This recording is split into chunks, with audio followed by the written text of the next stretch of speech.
So you may be asking yourself, Mike, what the heck are you doing hanging out in a graveyard? Well, believe it or not, this is the first location where I got the outdoor camping and hiking bug.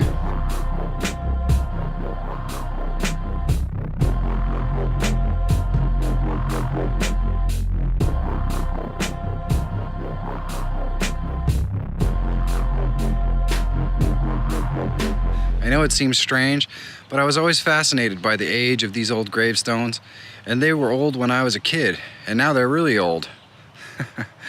But I lived about a block away from here. In fact, if you look over my shoulder, let's see here, right there, that red house all the way at the end of that street, that's where I grew up. Now, that's not my high school house. We had moved by then, but this is where I went to grade school. And if you look around, it's not a very big cemetery. There are a lot of really, really old stones in this place. And this is where my friends and I would come play hide and seek, and I don't know.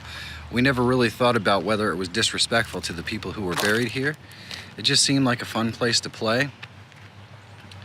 So we would come here, we would play hide and seek and all that stuff. And I think this is probably the first location where I got into any sort of mischief, because we discovered that throwing things at cars was kind of fun. So especially in the wintertime, we would make a pile of snowballs behind one of these stones and wait for cars to come past and try to pelt the car with a snowball and then hide behind the gravestone again. Of course, anyone would have figured out where we were if they had gotten out of the car, and our aim wasn't very good. We were very young. So chances are we didn't hit too many cars, but now as an adult driving a car, I can see how that was not a particularly intelligent thing for us to be doing. I know it's hard enough to drive and see in the snow. So, yeah, sorry for anybody I pelted with my snowballs in their car. It was meant to be fun for us, not for you. So after we had finished playing in the graveyard, I kind of graduated to the woods.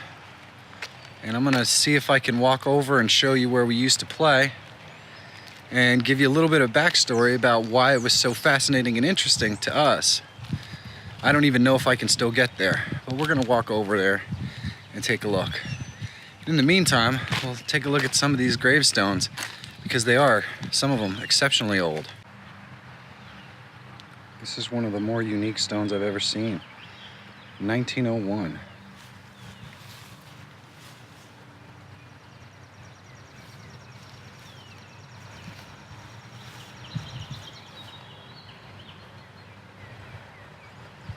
As you can see, this is kind of surrounded by other stones that are in the shape of tree stumps. I can only assume are family members. It's kind of fascinating.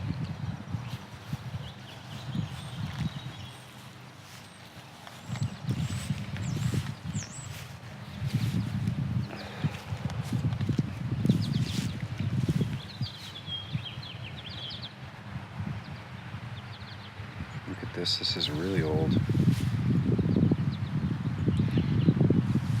The oldest person on this particular stone is 1885.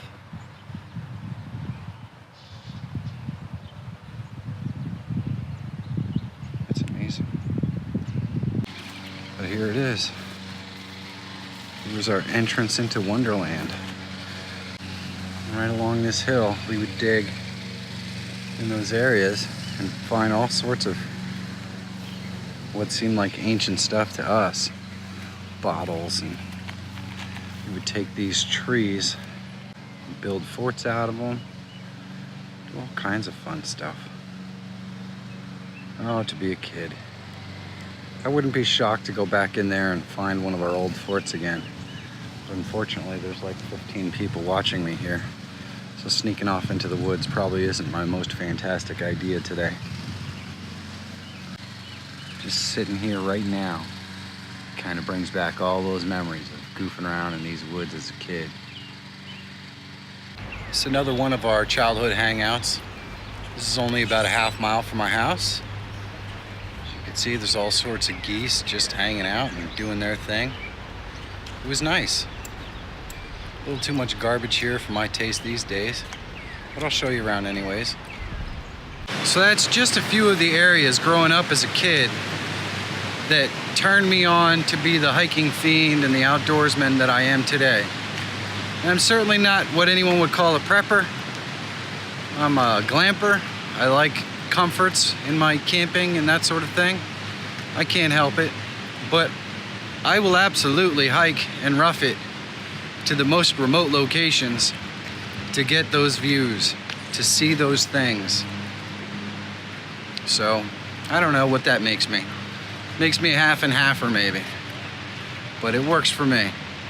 So thank you all for joining me on this little stroll down memory lane. It's been a lot of fun for me, and hopefully you found it interesting to get to learn a little bit more about your humble host. I appreciate you hanging out and checking it out with me. If you didn't see my live stream yesterday, I announced my Travel Adventure Series 2. You might want to check it out because it also tells you how you can win the $50 Amazon gift card from Season 1. That's it for me today. So follow me on Instagram and Twitter, and subscribe to me and ring that bell so you know when I'm going live. You're going to want to know that information because, hey, $50 Amazon gift card in it for you. So for me and Piney, who's safely warm in the car, have a great day, and I'll see you tomorrow.